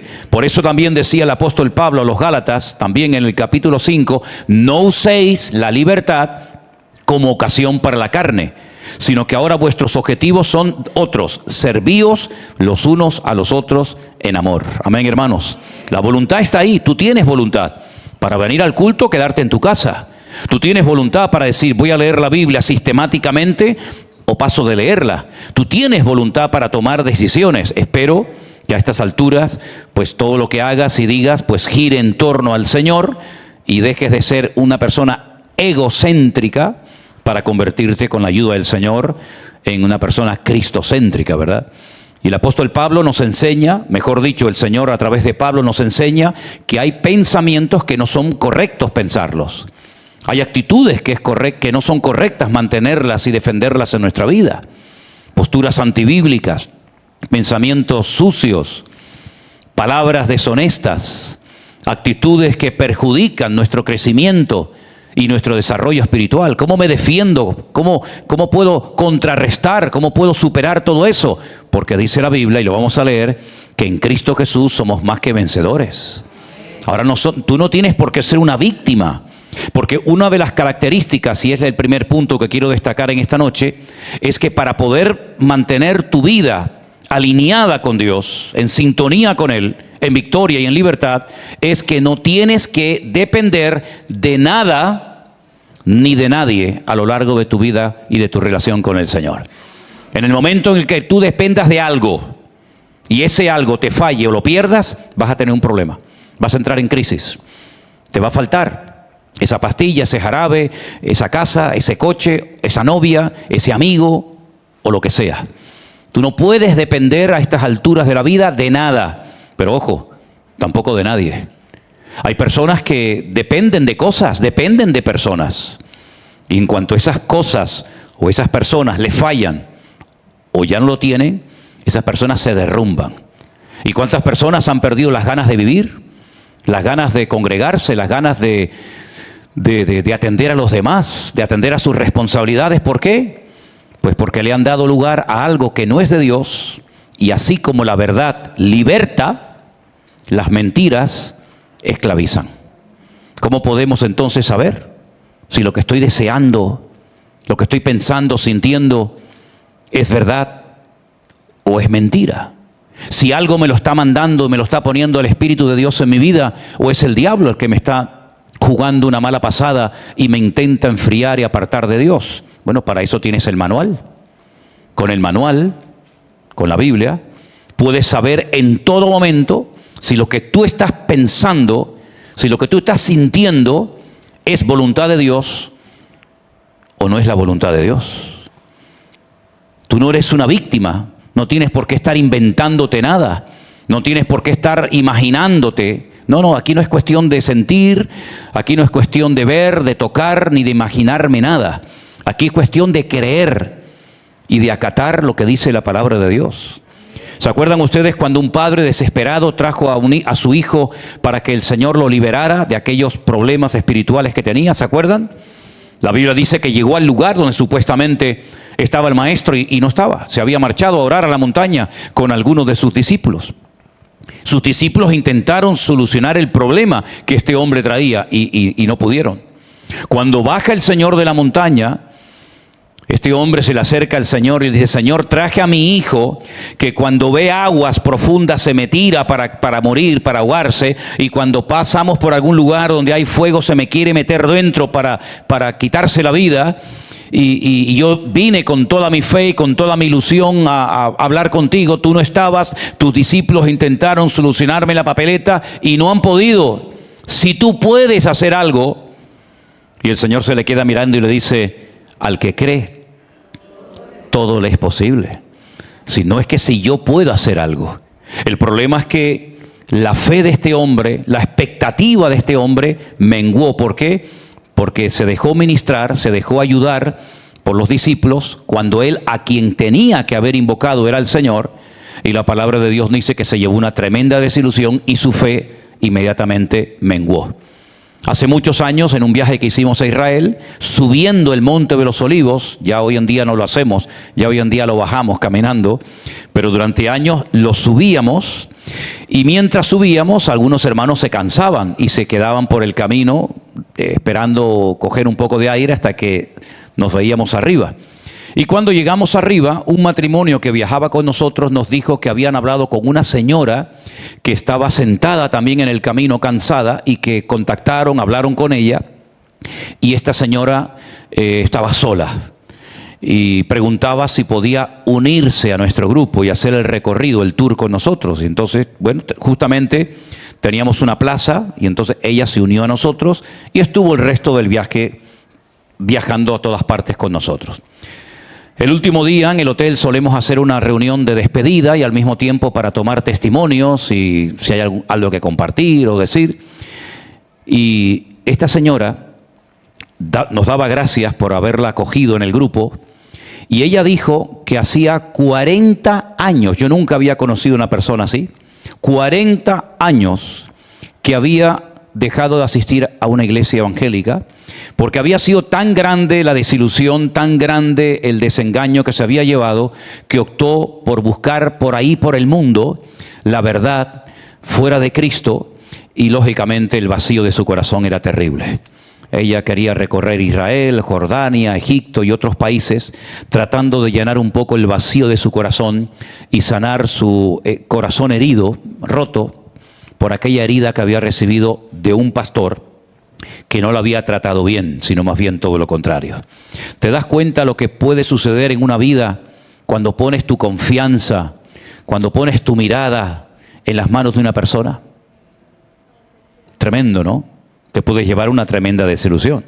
Eso no significa de que tenemos que fomentar la desconfianza entre nosotros, porque vivir con una desconfianza permanente, la verdad es que para vivir así mejor que cada uno se quede en su casa. Pero tenemos que ser cautos y prudentes y maduros y darnos cuenta de que los hombres fallan. No hay un padre perfecto, no hay hijos perfectos, no hay madres perfectas, no hay iglesias perfectas, no hay pastores perfectos, no hay nada perfecto en el mundo. Y por eso nuestra mirada tiene que estar única, puesta en el Señor, únicamente puesta en el Señor.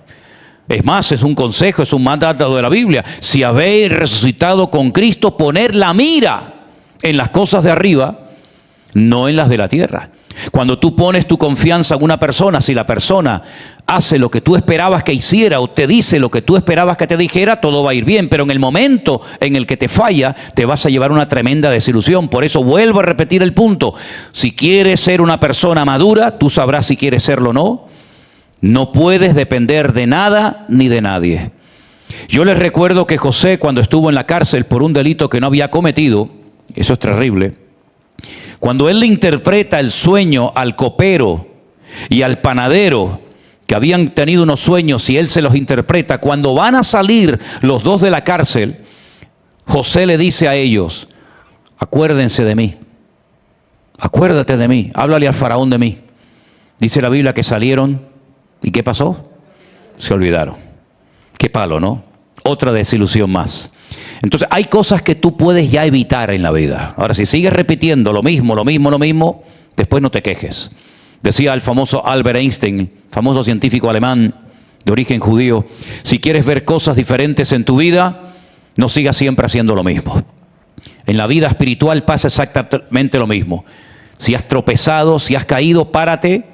No te empieces a condenar y decir soy el más miserable del mundo, no sirvo para ser cristiano, no sirvo para esto, sino párate y piensa, analiza fríamente qué errores cometí, qué puertas abrí, qué lugares frecuenté.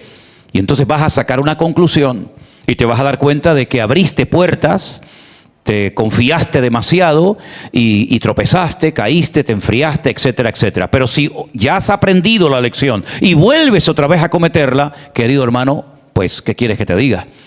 Le dijo el Señor una vez a algunas personas: vete y no peques más, para que no te venga una cosa peor encima. ¿Cuántos dicen amén?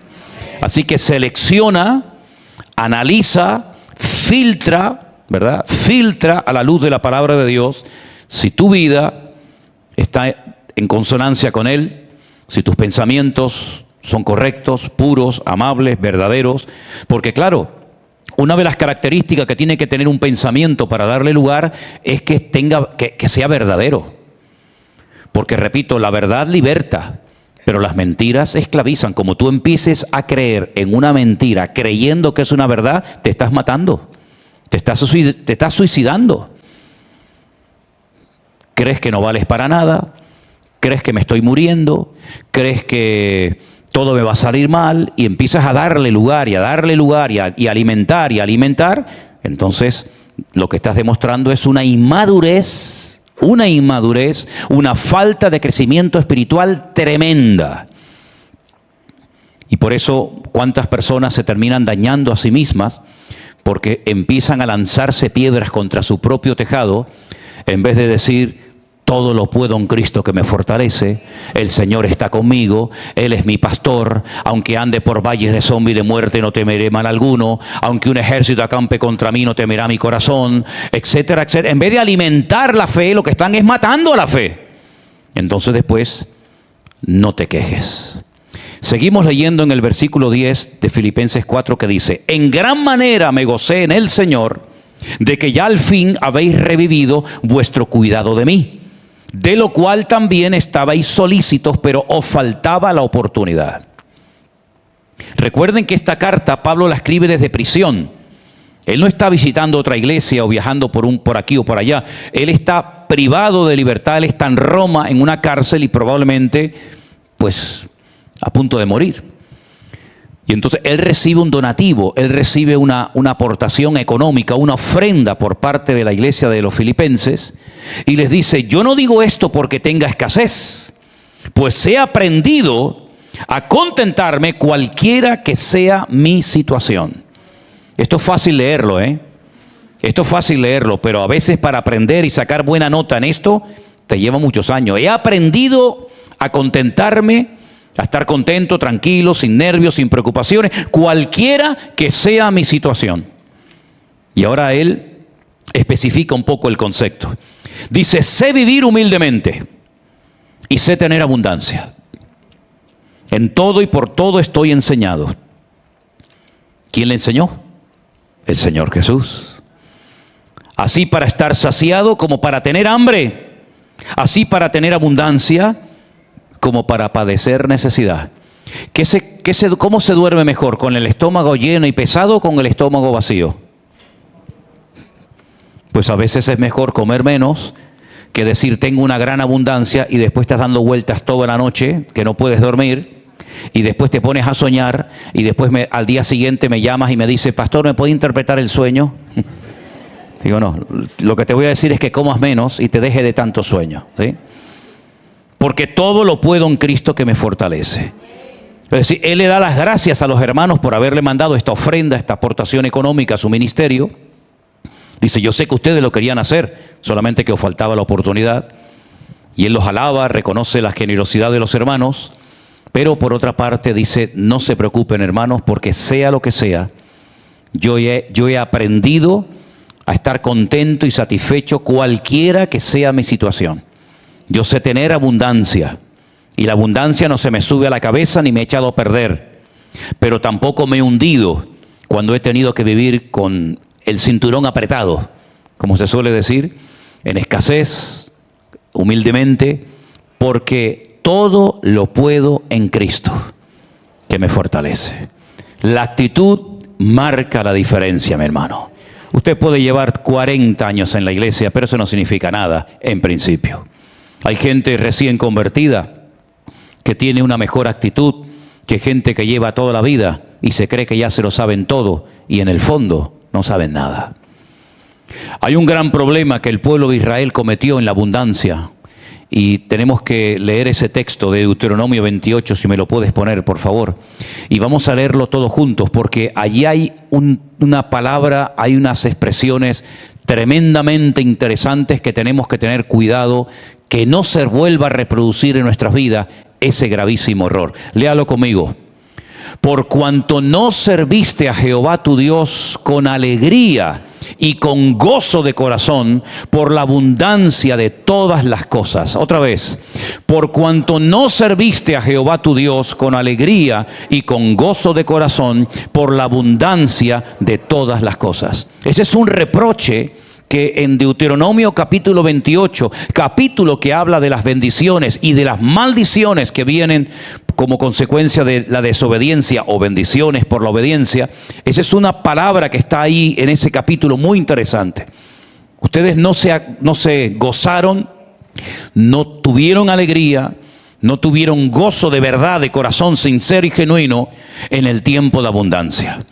La Biblia nos enseña, muchas veces se dice que los pecados de Sodoma y Gomorra fueron, en fin, los que ya sabemos, pero hay otros textos que nos hablan de que en la abundancia de pan, en la excesiva ociosidad o tiempo libre, no sirvieron a Dios. Por lo tanto, yo creo que la escuela, este aprendizaje, es fundamental en nuestra vida para que haya crecimiento, madurez y desarrollo espiritual. Si queremos mantenernos firmes en la victoria y no volver otra vez a caer en los errores del pasado, no puedes depender de nada ni de nadie. Tienes que gozarte cualquiera que sea tu situación actual. Porque hay gente que cuando habla siempre hablan en pasado. No, es que yo cuando estaba en no sé qué sitio, yo era un empresario muy importante y teníamos unos negocios que nos iban muy bien y teníamos una casa en la playa y teníamos otra casa en la montaña y teníamos no sé cuántas coches y no sé qué. Sí, no, sí me parece muy bien, pero ¿y ahora cómo estás? Bueno, ahora la verdad es que no tengo todo eso. Entonces, ¿para qué me estás hablando del pasado? Y hay otros que te hablan siempre en futuro. No, yo algún día voy a montar una empresa porque yo soy un hombre emprendedor y yo monté no sé cuántas empresas en mi país y yo sé hacer esto y yo soy ingeniero y soy arquitecto. Ellos son de todo, pero después no son de nada. Entonces, vivir en el pasado para mí es un error porque ya no existe. Y vivir en el pasado significa de que no te has adaptado a tu situación actual. Tienes un grave problema. Vives en tu pasado. Te controla tu pasado. No has aprendido a gozarte en tu situación actual viviendo con familiares, en habitación prestada, en coche prestado o caminando o en la guagua, ¿verdad? Y hay otros que siempre están los soñadores, soñando, algún día seré. Mira, mijo, ¿sabe una cosa? Aterrice. Señor, gracias, porque tengo que venir caminando al culto cuando yo en mi país tenía 4 coches. Gloria a Dios, que tiene las piernas para caminar. Porque yo hoy recibí vídeos de soldados que en esta última guerra en Gaza perdieron las piernas y ya no pueden caminar. Así que si viniste caminando, gloria a Dios que aún las tienes y las puedes usar. Así que mi querido hermano, lo importante es gozarnos en la situación actual. Porque en este momento, no importa cómo me sienta, no importa si tengo o no tengo, el Señor está conmigo y Él nunca me abandonará. Por otra parte, la palabra de Dios nos enseña, y hay muchos ejemplos, de personajes que supieron adaptarse a las circunstancias. Yo creo que no tenemos excusa para decir, bueno, pero ¿en quién me inspiro? ¿A dónde puedo mirar? Bueno, ¿qué te parece Abraham? ¿Te gusta el personaje de Abraham? Curiosamente, Abraham es un personaje que le cae bien a todo el mundo. Nunca he oído nada malo ni negativo de Abraham. Los árabes hablan maravillas de Abraham, los judíos hablan maravillas de Abraham, los cristianos hablan maravillas de Abraham. Todo el mundo cree en Abraham y nunca he oído nada negativo de este personaje. Pero olvídate, no te olvides de esto. Abraham tuvo que dejarlo todo. Abraham tuvo que salir de su país, de su tierra, de su parentela.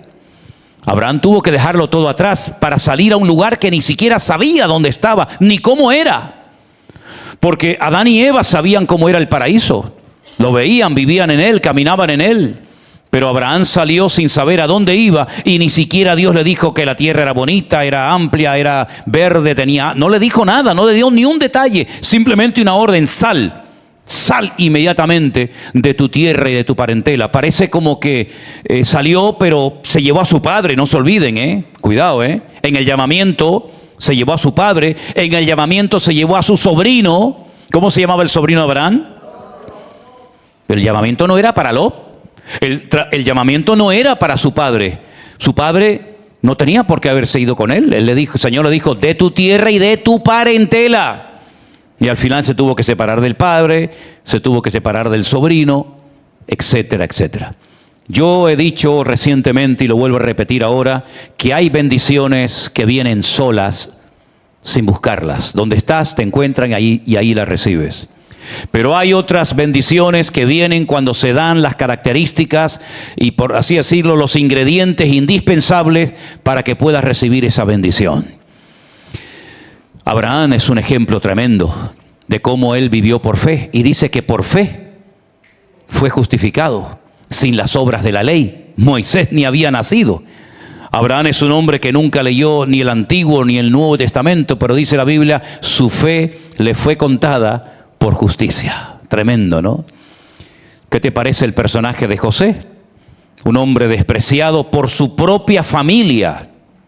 No sé si alguien aquí ha tenido esa experiencia, de que tus propios familiares, primos, padres o parientes cercanos te hayan desechado y te hayan cerrado la puerta y no te hayan echado una mano. Bueno, José fue lo que vivió durante años.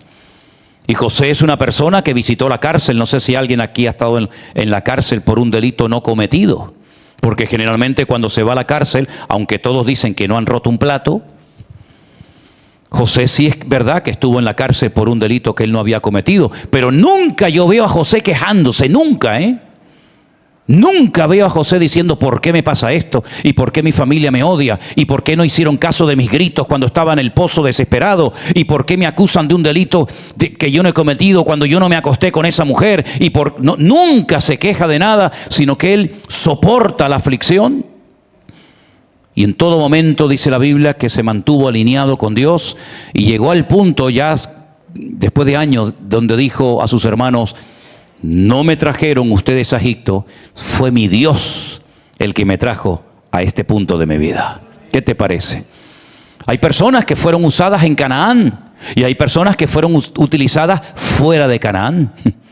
Hay personas a las cuales Dios le dio permiso para ir a Egipto, y hay otras personas a las cuales Dios le dijo: no desciendas a Egipto. Cada uno tiene que saber a dónde te ha llamado y a qué te ha llamado el Señor. Y José sabía perfectamente que él no iba a desarrollar, digamos, su ministerio o su función en Israel, en Canaán, sino en Egipto. Sin embargo, otros profetas ministraron en Israel y a otros profetas se les manda al extranjero. En otras palabras, nosotros tenemos que estar abiertos al mover del Espíritu Santo en nuestra vida, hermanos. Y si el Señor nos dice: usted se queda aquí, es que no me gusta, pues te quedas aquí porque yo he sido el que te he traído. Es que a mí me gusta más allá. Sí, me parece muy bien.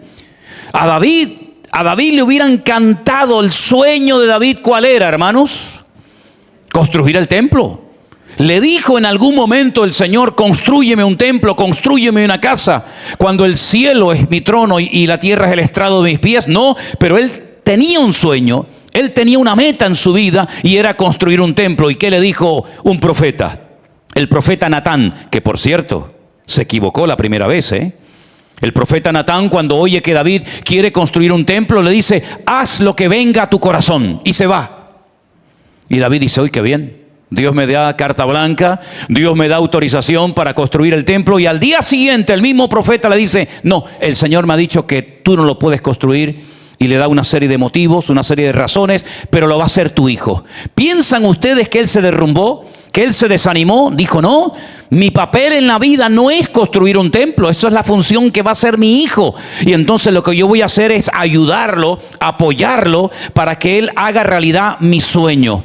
Y yo lo que voy a hacer es mi función, que es derrotar a los enemigos, someter a los filisteos, a todos los enemigos, hacerlos tributarios, que haya un ambiente, una atmósfera de paz para que mi hijo pueda construir el templo. Bueno, le dio los planos, le dio dinero, le dio oro, le dio canciones, le dio instrumentos, pero él sabía lo que no tenía que hacer en la vida. No entiendo, hermano, sinceramente, es algo que no me entra en la cabeza, porque hay personas que se empeñan en hacer lo que el Señor le ha dicho que no hagan, en vez de ocuparse en las cosas que el Señor sí le ha dicho que pueden hacerlas y que deberían de hacerlas. No te preocupes por lo que no puedes hacer, ocúpate más bien en lo que puedes hacer. Porque hay cosas a las cuales hemos sido llamados y capacitados, y a otras ni capacitados ni llamados. ¿Cuántos dicen amén? Tenemos el ejemplo, por ejemplo, de David. David tenía la unción de Dios sobre su vida. El profeta Samuel fue y lo ungió delante de su familia, pero no fue el rey al día siguiente, es que había otro rey en ese momento. Y él tuvo que huir y viajar de un lugar a otro, escondiéndose de los celos amargos de Saúl hasta que llegó su momento. Esa es otra cosa importante para mantener tu libertad en Cristo. Gozarte en el sitio donde estás y esperar en el tiempo de Dios. ¿Cómo se movía Israel en el desierto si no tenían GPS? No tenían brújulas. ¿Cómo se movía Israel en el desierto? ¿Cómo sabían si tengo que ir a la izquierda, a la derecha, pararme, avanzar, retroceder? ¿Cómo hacía esa gente? No estamos hablando de un grupito ahí de 30, 40, 100 o 1000 personas. Estamos hablando probablemente de millones de personas, con ancianos, con niños, con cabras, con camellos, con ovejas. Es que hay una infraestructura tremenda. Dice la Biblia que el Señor durante el día los guiaba por una nube. Una nube que los protegía del calor abrasador del desierto. Era como una especie de paraguas gigante. Ellos iban bajo la sombra del Altísimo. Ahí se inspira el autor del Salmo 91, bajo la sombra del Altísimo, ¿verdad? Y por la noche, que hay mucho frío en el desierto, se convertía aquello en una columna de fuego y calentaba todo el campamento, y podían ver desde sus tiendas de campaña, simplemente cuestión de abrirla un poquito y ver que esa columna de fuego estaba toda la noche permanentemente en el campamento. Cuando la nube estaba quieta y no se movía, ellos sabían que tenían también que estar quietos en el desierto. Había momentos que acampaban y al día siguiente la nube se movía y tenían que desmantelar el campamento y ponerse en marcha. Había momentos que la nube no se movía durante meses. Y había momentos en el que la nube estaba mucho más tiempo. Entonces ellos simplemente lo que tenían que hacer era seguir la nube. Y el Señor los guió por medio del desierto. Nosotros hoy en día no tenemos una nube ni una columna de fuego que nos acompañe de noche y de día, pero tenemos al Espíritu Santo dentro de nuestros corazones. Y dice Romanos capítulo 8, escucha esto, es impresionante, que los verdaderos hijos de Dios, no los falsos, no los que aparentan pero que no lo son, los verdaderos hijos de Dios son los que son guiados por el Espíritu Santo de Dios. ¿Y cómo sabes tú si te está guiando el Espíritu de Dios o tu propio espíritu, tu propia carnalidad, tu propia mente y pensamiento? Volvemos a lo de antes, comprobando a la luz de las Sagradas Escrituras, del manual, de la palabra de Dios, si este sentimiento que tengo por esta persona, por esta cosa, por este país o por lo que sea, coincide con la voluntad de Dios. Porque los pensamientos humanos son mucho más bajos que los pensamientos de Dios. Y el corazón del hombre es tremendamente engañoso. Hay creyentes que han estado, permítame la expresión, toda la vida del tingo al tango. Ahora estoy aquí, pero estoy pensando allá. Y ahora estoy allá, pero estoy pensando aquí. Y cuando estoy allá, digo, ay, qué pena, dejé aquello. Y cuando estás aquí, no estás en ningún lado. Es como los marineros, ¿no? Dicen que los marineros cuando están navegando están pensando llegar a tierra para estar con su familia. Y cuando están en tierra están pensando en volverse a embarcar para volver a navegar otra vez. Y hay creyentes con una insatisfacción permanente. ¿Y sabes qué indica la insatisfacción en el corazón del hombre? que no estás en el centro de la voluntad de Dios. Porque cuando tú estás en el centro de la voluntad de Dios, tú te gozas en el desierto, tú te gozas en una cueva, tú te gozas con la nevera llena o la nevera vacía, porque sé que estoy en el centro de la voluntad de Dios y estoy sirviendo a mi Señor y me gozo en mi situación actual, no en lo que tuve, no en lo que tendré, sino en lo que tengo o no tengo ahora. Pero la insatisfacción es la alarma que se enciende en la conciencia humana, que te indica estás fuera de la frecuencia, te has ido del foco, tienes que volver a reorientar el rumbo y tienes otra vez que volver a sintonía con Dios. Si tú estás insatisfecho en esta iglesia, en la otra iglesia, con los bautistas, con los pentecostales, en España, en Venezuela, en Colombia, en Madrid, en Barcelona, el problema no está fuera, el problema lo tienes tú, querido, que no encajas en ningún lado. Aquí porque gritan mucho, aquí porque no gritan, aquí porque le dan mucha pompa al mover del espíritu, aquí porque no le dan ninguna, aquí porque hacen mucho ruido, allí porque no. Y estás buscando el lugar perfecto y estás buscando justificar tu insatisfacción, lanzando y proyectando en los demás, en el ambiente, en la iglesia, en el pastor, en los jóvenes, en la alabanza, en el clima, en el frío o en el calor, en vez de decir: Señor, perdóname, porque no estoy centrado, no estoy ni dentro ni fuera. Y por eso hay una insatisfacción, es la alarma. Mira, hay dos sensaciones que tú tienes que conocer perfectamente. La insatisfacción es la alarma que la conciencia te indica que estás fuera de la voluntad de Dios. No estás como tienes que estar. Y la paz, escúchalo bien, la paz es la alarma, por así decirlo, la señal de que estás en el centro de la voluntad de Dios. ¿Cuántos dicen amén? Así que ya puedes ir comprobando si tus emociones, tus sentimientos, tus pensamientos, tus sensaciones están alineados con el Señor, o tal vez tienes que corregir un poco el rumbo. Y finalmente, permíteme decirte que a Daniel, siendo un gran hombre de Dios, le prohibieron orar, le prohibieron manifestar su fe.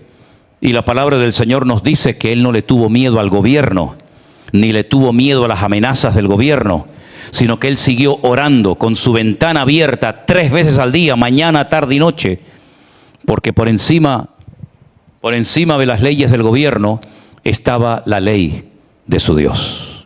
También en el Nuevo Testamento los discípulos recibieron amenazas: prohibido hablar en ese nombre, prohibido seguir predicando en el nombre de Jesús y orar por la gente y decir que está vivo, etcétera, etcétera. Cuando se reúnen los discípulos en aquella casa, ellos oraron y dijeron: Señor, mira cómo nos amenazan, mira sus amenazas, síguenos dando de nuevo ganas, fuerza, poder, autoridad para que se siga predicando tu palabra, y extiende tu mano que se siga manifestando tu gloria en los enfermos, en los endemoniados y en todo tipo de personas. Hermanos queridos, ha llegado el momento de que cada uno de nosotros tenemos que ser conscientes y responsables de que nuestra libertad en Cristo no se puede hipotecar. Tú no puedes jugar con tu libertad. Juega con otras cosas. Juega la PlayStation si quieres. Hay algunos aquí que les gusta mucho. Pero no juegues con tu vida espiritual. No juegues, no hipoteques tu libertad en Cristo, porque esa libertad que tienes le costó a Cristo la vida. No te olvides que antes de conocer a Cristo, antes de que Él fuera nuestro Señor y Salvador, nosotros éramos, y te lo voy a decir así claro, hijos del diablo, hijos de la ira, condenados eternamente sin ninguna esperanza, muertos en vida. Sin embargo, dice, Él os dio vida cuando estabais muertos en vuestros delitos y en vuestros pecados. La libertad que tenemos en Cristo es lo más maravilloso que tenemos, producto de la salvación. Al nacer de nuevo, tu alma, tu espíritu vuelve a respirar, que es el desánimo, es falta de aliento, falta de alma, falta de vida. ¿Qué es el aliento? ¿Qué es el gozo?